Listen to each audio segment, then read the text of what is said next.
Hi friends, எல்லாருக்கும் வணக்கம். என் பேர் திலகா. இன்றைக்கி நாம் என்ன பார்க்க போகிறோம் அப்படின்னு பார்த்தோன்னா, ஆல்ரெடி வந்து லெசன் 8 வரைக்கும் நாம் பார்த்துட்டோம். இன்றைக்கி நம்ம லெசன் 9 பார்க்க போகிறோம். அதாவது வேர்ட்ஸ் தான் நம்ம பார்க்க போகிறோம். ஃபர்ஸ்ட் ஆஃப் ஆல் வந்து வேர்ட்ஸை வந்து எப்படி ப்ரொனவுன்ஸ் பண்ணுறது அப்படின்னு சொல்லிட்டு பார்த்துட்டு, அதுக்கு ஈக்குவலாக வந்து நம்ம சென்டென்ஸை வந்து ஃப்ரேம் பண்ணி அது ஒரு கான்வர்சேஷனாக எடுத்துகிட்டு போகலாம். இப்போ அதுக்கு முன்னாடி வந்து நம்ம வாய்ஸ் சேனலை வந்து லைக் பண்ணுங்கள், ஷேர் பண்ணுங்கள், சப்ஸ்கிரைப் பண்ணுங்கள். இப்போ வாங்க வீடியோக்குள்ளே போகலாம். ஃபஸ்ட்டு நம்ம வேர்டு எடுத்துட்டோம்னு பார்த்தீங்கன்னா நன்கு. நன்குன்றது வெல் வந்து நம்ம கன்னடத்தில் எப்படி சொல்லுவோம் அப்படின்னு பார்த்தோம்னா பாவி. இங்கே நம்ம போட்டிருக்கிறதுனால நீங்கள் வந்து மாற்றி பாவின்னு படிப்பீங்க. ஆனால் நம்ம ப்ரொனவுன்ஸ் பண்ணுறது வந்து பாவி அப்படின்னு படிக்கணும். அப்போது நன்குன்றது வந்து பாவி அப்படின்ட்டு சொல்லுவோம். கால்வாய்.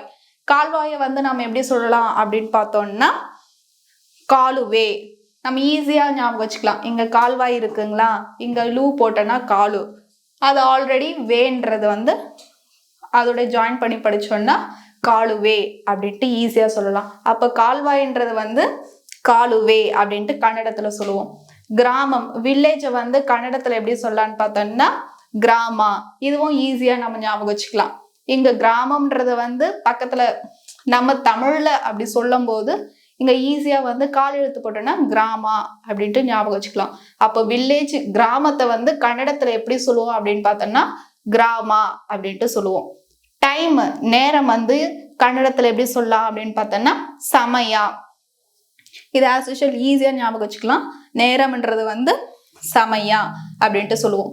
மிடில், பிட்வீன், நடு, அப்புறம் இடை, நடுப்பகுதி, இடைப்பகுதி, அதெல்லாம் எப்படி சொல்லலாம் அப்படின்னு பார்த்தோம்னா மத்தியா. எப்படி சொல்லணும்னா மத்தியா அப்படின்னு சொல்லுவோம். நம்ம வந்து நார்மலாக பேசும்போது மத்தியில் இருக்கு அப்படின்ட்டு சொல்லுவோம் இல்லையா, அது மாதிரி ஞாபகம் வச்சுட்டு இதை நீங்கள் படிச்சிங்கன்னா ஈஸியாக இருக்கும். இது நடு, இடை, இதுக்கு எல்லாமே என்ன பண்ணணும்னா மத்தியான்ற வந்து காமன் வேர்டு வந்து யூஸ் பண்ணிக்கலாம். நெக்ஸ்ட் வந்து விரைவா, குயிக்கா. அப்படி குயிக்கா பண்றது அது எப்படி சொல்லலாம் அப்படின்னு பார்த்தோம்னா பேகா. விரைவாக அப்படின்றது வந்து பேகா அப்படின்ட்டு கன்னடத்தில் சொல்கிறோம். நெக்ஸ்ட் தயவு செஞ்சு வாருங்கள், தயவு செஞ்சு வாங்க, சீக்கிரம் வாங்க அப்படின்லாம் சொல்லுவோம் இல்லைங்களா, அதை வந்து எப்படி சொல்லணும்னா பன்னி. எப்படி ப்ரொனவுன்ஸ் பண்ணோம்னா பன்னி அப்படின்ட்டு ப்ரொனவுன்ஸ் பண்ணோம். ஸோ இந்த வேர்ட்ஸ் எல்லாமே வந்து நம்ம டீட்டெயில்டாக வந்து பார்த்துட்டோம். ஸோ நெக்ஸ்ட் வந்து இதுக்கான சென்டென்ஸை வந்து இதோடைய கண்டினியூவேஷனாக பார்க்கலாம். ப்ளஸ் இதோடைய கான்வர்சேஷன் வந்து லைவாக பண்ணி காட்டுறோம். இப்போ லெசன் 9க்கான வேர்ட்ஸை வந்து நம்ம ஃபஸ்ட்டே பார்த்துட்டோம். இப்போ அதுக்கான சென்டென்ஸை வந்து நம்ம இப்போ பார்க்கலாம். அது வந்து எப்படி இருக்கும்னா ஒரு கான்வர்சேஷன் மாதிரி இருக்கும். நம்ம ரியலாக எப்படி பேசுவோம் அப்படின்ற மாதிரி தான் இருக்கும். ஸோ சிம்பிளான வேர்ட்ஸாக தான் நாங்கள் கொடுத்துருக்கோம். இப்போ நம்ம அதை பார்க்கலாம். ஃபர்ஸ்ட் வேர்டு எப்படி ஒரு பர்சன், 2 பர்சன் பேசினா எப்படி இருக்கும் அப்படின்னு சொல்லிட்டு தான் நம்ம பார்க்க போகிறோம். இப்போ பர்சன் 1ன்றது நான், பர்சன் 2ன்றது உங்ககிட்ட நான் பேசுகிற மாதிரி, அந்த மாதிரி தான் ஒரு கான்வர்சேஷன் எடுத்திருக்கேன். இது சிம்பிளாக தான் இருக்கும். இதை நம்ம எப்படி பேசுறதுன்ட்டு இந்த வீடியோவில் பார்க்கலாம். ஃபர்ஸ்ட் பர்சன் 1ன்றது நான் சொன்னேன் இல்லைங்களா, இப்போ இதை வந்து நேற்று உங்கள் மண்வெட்டி எங்கே இருந்தது அப்படின்ட்டு நான் உங்ககிட்ட ஒரு கொஸ்டின் கேட்குறேன்னு வச்சுக்கோங்க. நீங்கள் அதை வந்து கன்னடத்தில் எப்படி சொல்லணும் அப்படின்னு பார்த்தோம்னா நின்னே. நின்னே, நேற்று அப்படின்றது வந்து நின்னே அப்படின்ட்டு ஆல்ரெடி சொல்லியிருப்போம். நிம்மா, உங்கள். நிம்மா எப்படி சொல்லியிருப்போன்னா உங்கள். நிம்மான்றது வந்து உங்கள் அப்படின்னு மீனிங்கு. மண்வெட்டி எப்படி சொல்லியிருப்போன்னா குத்தள்ளி அப்படின்னு சொல்லியிருப்போம். நெக்ஸ்ட் எல்லித்து, எங்கே. எங்கேன்றதுக்கு வந்து எல்லித்து அப்படின்னு அந்த வேர்ட்ஸ்லேயே நம்ம எக்ஸ்பிளைன் பண்ணிட்டோம். இப்போ அதை ஒரு சென்டென்ஸாக ஃப்ரேம் பண்ணியிருக்கோம். நேற்று உங்கள் மண்வெட்டி எங்கே இருந்தது, அது வந்து கன்னடத்தில் எப்படி சொல்லணும் அப்படின்னு பார்த்தீங்கன்னா நின்னே, நிம்மா, குத்தள்ளி, எல்லித்து அப்படின்ட்டு சொல்லுவோம். ஸோ நம்ம அந்த வேர்ட்ஸுக்கு ஈக்குவலாக தான் வந்து சென்டென்ஸாக ஃப்ரேம் பண்ணியிருக்கோம். உங்களுக்கு சொல்கிறதுக்கும் ஈஸியாக இருக்கும். நெக்ஸ்ட் அது தோட்டத்தில் இருந்தது அப்படின்ட்டு ஆன்சர் பண்ணுறீங்கன்னா அதை எப்படி கன்னடத்தில் சொல்லுவோம் அப்படின்னு பார்த்தோம்னா அதுன்றது நம்ம வேர்ட்ஸில் பார்க்கும்போது அது அப்படின்னே சொல்லியிருப்போம். தோட்டத்தில்ன்றது வந்து தோட்டம் அப்படின்றத வந்து தோட்டா அப்படின்ட்டு சொல்லியிருப்போம். இது சென்டென்ஸ்ல எப்படி இங்க யூஸ் பண்ணியிருக்கோம் அப்படின்னு பார்க்குறோம். அது தோட்டத்தில் இருந்தது. அது எப்படி கன்னடத்துல சொல்லணும் பார்த்தீங்கன்னா, அது தோட்டದಲ್ಲಿತ್ತು. தோட்டத்தில் இருந்தது தோட்டದಲ್ಲಿತ್ತು அப்படின்ட்டு சொல்லுவோம். நெக்ஸ்ட் வேர்டு என்னன்னு பார்த்தீங்க, சென்டென்ஸ் என்னன்னு பார்த்தீங்கன்னா, தோட்டத்தில் எங்கே இருக்கிறது அப்படின்ட்டு கொஸ்டின் ரைஸ் பண்றோம் அப்படின்னா அது கன்னடத்துல எப்படி கேட்கலாம் அப்படின்னு பார்த்தோம்னா, தோட்டದಲ್ಲಿ ಎಲ್ಲಿದ್ದೆ அப்படின்னு சொல்லுவோம். தோட்டದಲ್ಲಿ ಎಲ್ಲಿದ್ದೆ அப்படின்ட்டு சொல்லும்.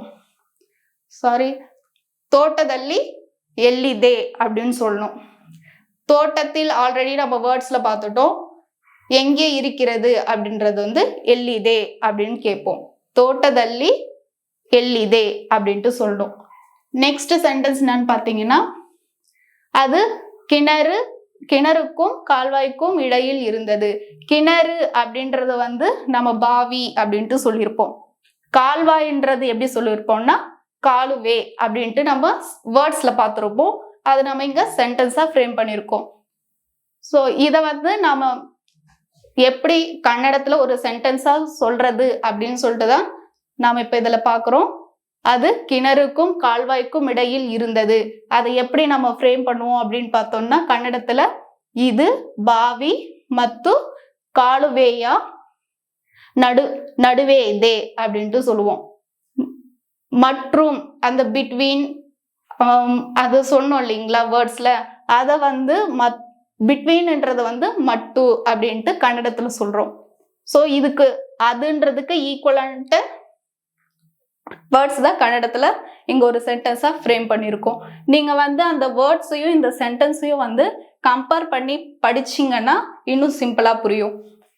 அது கிணறுக்கும் கால்வாய்க்கும் இடையில் இருந்தது அப்படின்றது கன்னடத்துல எப்படி சொல்லுவோம் அப்படின்னு பார்த்தோம்னா, இது பாவி ಮತ್ತು ಕಾಲುವೆಯ நடுவே இதே அப்படின்ட்டு சொல்லணும். நெக்ஸ்ட் ஒன் வந்து அது கம் குயிக்லி, அதாவது வேகமா வா அப்படின்றது. வேகமா அப்படின்றது வந்து வேகம் அப்படின்ற வேர்டை வந்து நம்ம ஃபர்ஸ்டே பார்த்தோம். வேகம்ன்றதுக்கு பேகா அப்படின்ட்டு சொல்லுவோம். வான்றது வந்து பானு சொல்லுவோம். ஸோ அது ரெண்டுத்தையும் சேர்த்து சொல்லும் போது பேகே பா அப்படின்ட்டு சொல்லுவோம். அதாவது பேகா பா அப்படின்ட்டு சொல்லணும். நெக்ஸ்ட் அது ஓகே சரி அப்படின்றதுக்கு ஆஸ் யூஷுவல் தமிழ்ல சொல்ற மாதிரியே கன்னடத்துலயும் சரி வந்து சரின்னு தான் சொல்லுவாங்க. இந்த சென்டென்ஸ் எல்லாமே வந்து நம்ம டிஸ்கிரிப்ஷன்ல டீப்பா கொடுத்துருக்கோம். இதுக்கு முன்னாடி இருந்த லெசன்ஸோட லிங்க் எல்லாமே டிஸ்கிரிப்ஷன்ல இருக்கும். எதனா டவுட்ஸ்னா கமெண்ட் பண்ணுங்க. தேங்க்யூ.